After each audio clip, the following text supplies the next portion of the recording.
Okay. Hello, everyone. It's Dr. Zwicky. As part of our Inclusion Month and Women in STEAM program, today I am honored to interview Mariagrazia Buttitta, who works at the Rutgers Eye to Eye program and has an amazing inspirational story.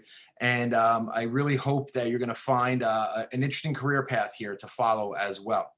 So I'm going to start out. Thank you for being with us, Maria Grazia. I really appreciate this. It's great to have you here. Thank you so much for having me, Dr. Thanks. Zawacki. To get started, can you tell us a little bit about, your background and your amazing life story? Sure, absolutely. So I do have a memoir out there, so I'm going to try to make this quicker. So first of all, I always start off my presentations by letting people know how far I've come, because when you hear my story, you'll understand that it took so much hard work and dedication to kind of build those credentials. So I just like to start off by saying that I'm a national certified counselor. I'm the very proud author of this memoir that I wrote, and it's called Now I See How I Battled Blindness, Mental Illness, an Espresso Habit. I'm still working on the espresso habit, so don't judge me, and live to tell the tale. And we'll be giving out some copies. Dr. Zawicki will kind of share that a little bit with you today. I'm also a motivational speaker, and as you said, I work for a nonprofit called the Eye to Eye Peer Support Program, which we'll be able to kind of talk more about today. And let's see, what else do I do? Well, I just so happen to live with cone dystrophy. So I'll give you a quick background about my story. I was born and raised in Sicily, and I grew up in a culture that wasn't really accepting of folks like myself with disabilities. And so I remember early on, my parents, they started to kind of understand that something was wrong with me. I couldn't keep up with all the other kids. Long story short, I was misdiagnosed. They thought I was mentally challenged. And so I received these inaccurate diagnosis my entire life. So you can imagine how that damaged, as a child, it really damaged my self-esteem. I actually believed I was mentally challenged. I was stupid. I was less than. And so I was pretty lucky to say that I had parents who were so stubborn. It must be our Sicilian culture, but they were so determined to help me find answers. And finally, at the age of 14, I received a diagnosis of cone dystrophy.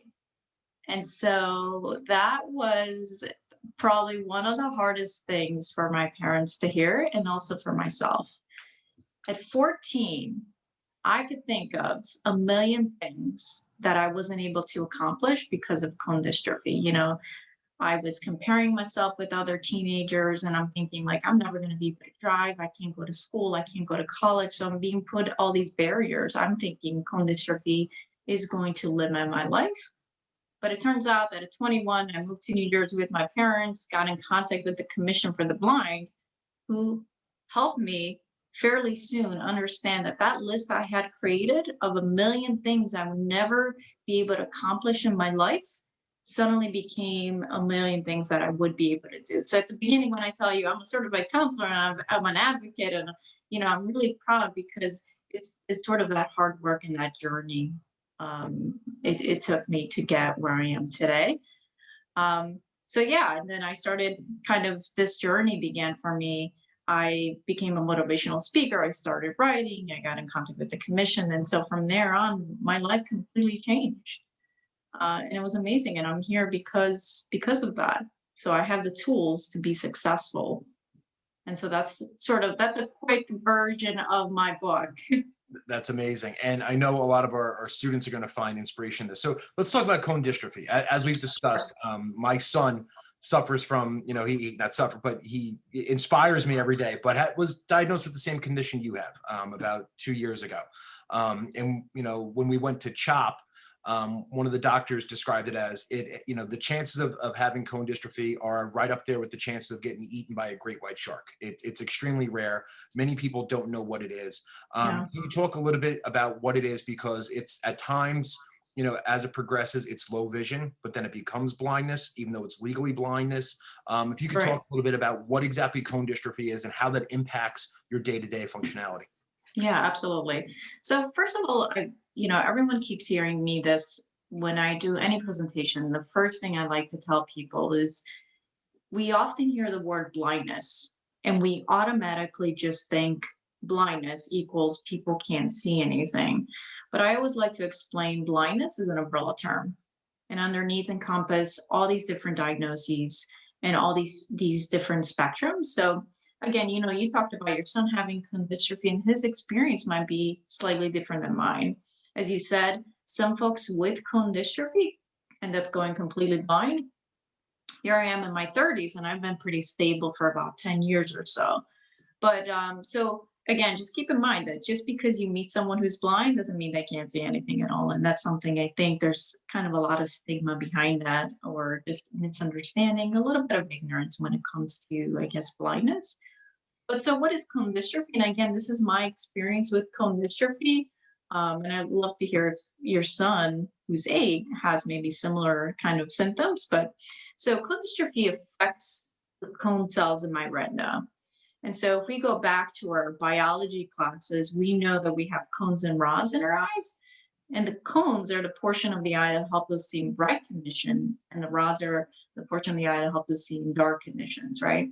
So unfortunately, I have a defect in my cone. So I'm wearing sunglasses today because every time I'm exposed to light, I experience something called photophobia, which is that sensitivity to light. So I'm currently legally blind, and I have about um, 2200 vision in dim light. And again, it's really hard to kind of live my life I'm always in the dark. So I also experience nystagmus, which is a shaking of the eye if I focus on things, items for too long. I'm colorblind as well. I experience a type of color blindness. So I tend to see, it's not so much that I see black or white, but I tend to kind of maybe see things that are either light or dark. Like I have a sense of colors being light and dark. So that's about it with cone dystrophy. I did develop some eye floaters over the years, and I'm not sure if it's, necessarily correlated with cone dystrophy, but that's sort of something I'm dealing with that as well.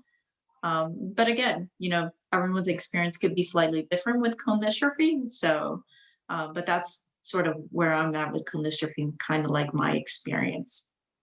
Well, thank you for sharing that.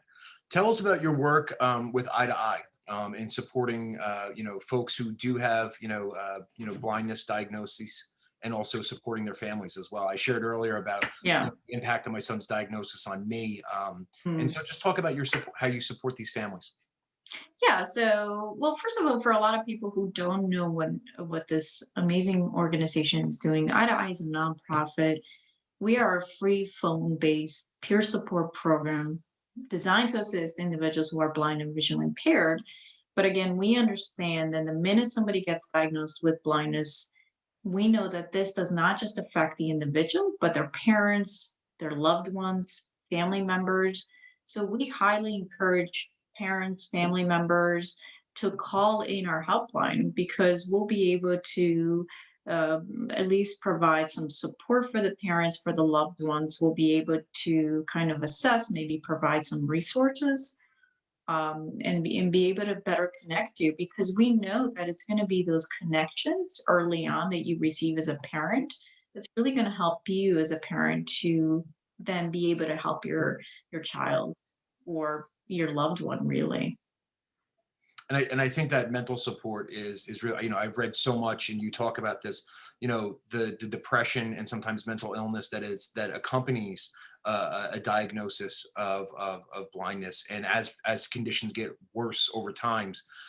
So talk, if you can talk a little bit about that, your counseling component with that as well, that other portion of your life of and how you pursued your counseling graduate degree. Yeah, so, as you mentioned, and I, talk about this in the book a lot, but, I did, I think I told you early on in the beginning of this presentation, I say, I go through, and I'm, jumping through, otherwise we'd be here all day, but I'm kind of sharing, my story of what early on I'm being labeled as being stupid pretty much. And so early on, my confidence just dropped. And then I remember not having the resources to be successful. So here I am trying to manage middle school, and I'm getting made fun of because I'm smashing into things, or I'm tripping. And so I become a target, for bullying. And so, I have all these kind of insecurities and limitations. And, eventually all that kind of build up. And I remember experiencing my first panic attack in middle school. And I know a lot of, students could relate, because, a lot of us go through that, kind of getting bullied in middle school. But yeah, from panic attacks, it became to depression. And so, eventually, I started to share my story. Once I started going to college, I was, so I started listening to a lot of different presentations. We had a lot of folks come out on our campus and share their story about how they either overcame mental health issues or disabilities. So I was inspired by that. And so I decided to start sharing my journey. And then I kind of started building a passion too. As I was starting to speak, I realized, I'm talking about mental health, and I think it's great, but I think I wanted more credibility, and I just wanted more education and knowledge. And so I started to pursue my master's in clinical mental health counseling, just because I wanted to not just speak from experience, but also speak from knowledge as well, and help folks with mental health issues as well. And I think being able to speak from that experience, really helps you to empathize, but also, is instantly relevant to people who are going through, these various, low vision and blindness conditions. So tell me a little bit about writing the book. What was it like to write a book, have it published, and then your motivational speaking experiences? That's another piece of this. When you were in middle school, you probably never thought you'd be, on a stage talking about this and writing a book about it. So what has that been like for you? No, absolutely. And it's kind of funny, because I was this very timid girl growing up. A lot of people would tell you that I was very shy and introverted. So now they see me on stage, or they hear me speak, and they're like, what happened to you? And I think really what happened to me was I received, the tools that I lacked growing up. And I think that really boosted my confidence a whole bunch. But early on, I remember I could, if I ever had a bad day, or if I was ever upset about something, I know that I would use writing as a way to help me cope with a lot of my, stressors and pain. And so that paper became, my BFF. I would kind of let it all out on this piece of paper. It wouldn't judge me, wouldn't laugh at me like all the peers did.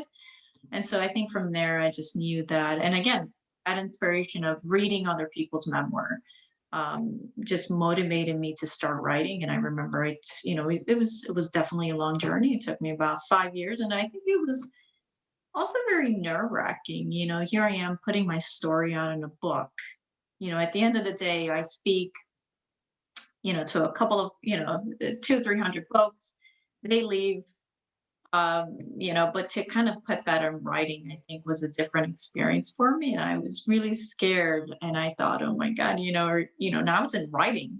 I can never take this back. And so that was probably one of the most nerve-wracking thing I ever did in my life. But at the same time, just the feedback I've received from folks who've experienced not just blindness, but other disabilities or mental health issues, which is, now more than ever, especially living, with the pandemic, we've seen what our brain structures have changed. More and more people are experiencing anxiety and depression. So I think my book is also kind of targeting these really tough times that we're going through. Well, thank you for sharing that. What advice would you give to, recently diagnosed low vision or blind individuals? Yeah. So again, I would say there's a couple of things that have helped me personally. And I would say one of the biggest thing is for me, and I think this could be relevant not just for the person, but also the parents or the loved ones. And I'm going to use this word, which is acceptance. That's something I really struggled with early on my diagnosis. And I think my parents did as well, just because we were shocked and we didn't know what it was.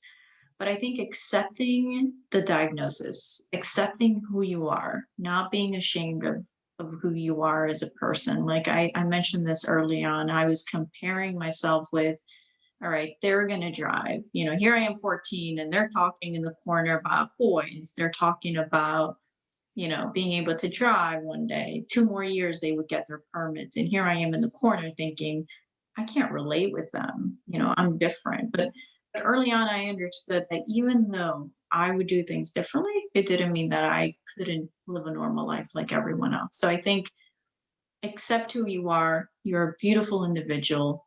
So I think that's my biggest advice for parents and individuals who are struggling. And then I also talked about resources. There are so many different resources out there today that I think, just like eye to eye, that are willing to really help individuals and their families. So I think just being connected with your town, understanding the NFB, again, National Federation for the Blind, the Commission for the Blind has been extremely helpful to me. So I think understanding your resources and the support system is by far one of the most important things as well. Um, as a parent, I'm sure that your son, being there for your son, I think is really important. It's gonna build that confidence in him. So I mean, I have a big support system. I have a squad next to me, whether it's family, friends, my dog. I have a Shih Tzu. Professional help. I just have so many people around me who have my back, and I think that's probably the most important thing. I would say my advice. Absolutely. And I think that's a theme that our students are going to see today, about acceptance, but also that community of support for everyone. So, we're going to have students who are watching this. And one, what is your advice to students who want to follow in your same career path of counseling? And then also for students who do want to pursue, as, family members and folks who are diagnosed with blindness, we're immediately interacting with lots of people in the medical profession, because of the diagnosis, who may want to go into a field that actually addresses blindness or genetic research and things like that. So what's your advice for folks who want to follow in your footsteps? Well, I think the best way to do it is, I think early on, I would say networking. Start early on, start connecting with folks who, again, when I wanted to write and when I wanted to start doing motivational the first thing I did was connect with folks who were doing those things. So I think that's the best thing you can do. Obviously, with counseling in a counseling field, you are going to need your master's, right? So schooling is really going to be important. But I think overall, the theme here is start connecting early on, right? High school, college, start getting a sense of like exploring career services, put yourself out there and make sure that you're really getting the resources early on in your life. And so I guess the key here is start earlier rather than starting later, and connect with folks who already are doing what you're doing. So for example, if anyone wants to contact me and kind of get a better sense of how I got here and things like that, and really just chat more with me, they can reach my email. And So if we have students to exactly to that end, and this is why we're doing this, to make those connections, how can our students get in touch with you? yeah, so the easiest way and the quickest way to get in touch with me is through my website, which is embracingyourdifferences.com. Yeah, it's embracingyourdifferences.com. And they'll see my social media is all linked there, my email. They can submit a form online, and I'm happy to connect with students, with parents if they have any questions. I'm happy to address all those questions and concerns. That's great. And last question. So what's next for you? What are your future career goals? Are you going to write another book? What's next? Yeah, it's funny you mentioned that because I am actually shifting gears a little bit with writing, and so I've been doing this more memoir, and now I'm kind of shifting, and I'm wanting to do a children's book. I'm doing a collaboration on it actually, so I can't say too much. It's a surprise. We'll see. But actually, I'm planning to target a little bit middle school, just because I know that's such a tough year, right? Hormones change, we go through bullying, so much happens. So I'm trying to do something with that population as well. So, but overall, I really just want to continue to share my story, spread awareness about blindness, um, and really hopefully be able to reduce stigma surrounding blindness, but also disabilities and mental health. There's so much out there, information out there, but there's also a lot of folks who I think don't understand mental health or don't understand disabilities. I think just being able to educate people, that's been my mission. So I'm here to help in any way I can. Well, you have an amazing story. I appreciate you inspiring me and our students, and it's been a real honor. Thank you Thank so you much. so much for having me. It's Appreciate it. been wonderful meeting you as well. Thank you.